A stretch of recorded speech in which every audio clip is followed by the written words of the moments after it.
আন্তর্জাতিক মাতৃভাষা দিবস উপলক্ষে চট্টগ্রামের বাকুলিয়া থানা বিএনপির উদ্যোগে ও ১৯ নং দক্ষিণ বাকুলিয়া ওয়ার্ড বিএনপির সাবেক সাধারণ সম্পাদক এস.এম. সেলিমের সার্বিক ব্যবস্থাপনায় রক্তের গ্রুপ নির্ণয় কর্মসূচি ও আলোচনা সভা অনুষ্ঠিত হয়েছে।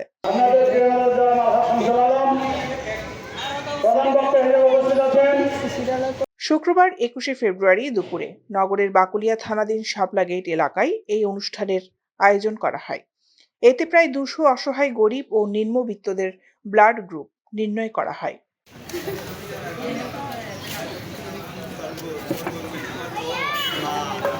উক্ত অনুষ্ঠানে প্রধান অতিথি হিসেবে উপস্থিত ছিলেন বিএনপির জাতীয় নির্বাহী কমিটির সদস্য আলহাজ শামসুল আলম। যখন যেখানে যান, যেই সময় আপনাদের অসুখ বিসুখ হয়, ডাক্তার চাইলে আপনারা গ্রুপটা বলতে পারবেন, আমার এ বা বি যাই আসে, সেটা খুবই প্রয়োজন।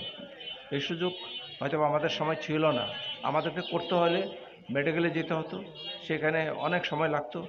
আজকাল তো এখন একদম বাসায় বাসায়। প্রধান বক্তা হিসেবে বক্তব্য রাখেন ১৯ নং দক্ষিণ বাকলিয়া ওয়ার্ডের সাবেক কাউন্সিলর ও মহানগর বিএনপির সাবেক সহ সাধারণ সম্পাদক ইয়াসিন চৌধুরী আসু। ব্লাড গ্রুপটা আমাদের অত্যন্ত প্রয়োজনীয় জিনিস। আপনারা স্ব উদ্যোগে আপনাদের এই ব্লাড গ্রুপিংটা করে নেবেন। যে কোনো জায়গায় যে কোনো কিছুতে রক্ত দরকার হলে আপনাদের, তাহলে এই ব্লাড গ্রুপটা দিয়ে আপনারা রক্ত দিতে পারবেন।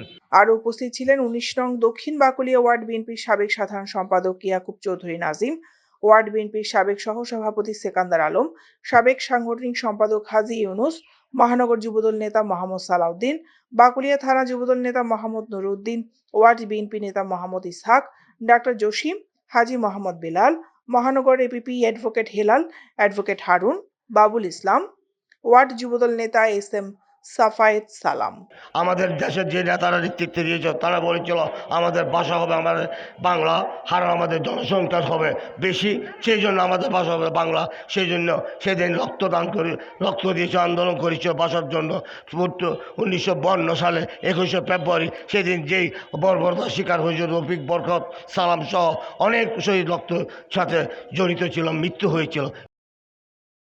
দৈনিক আজাদী নিউজ ডেস্ক।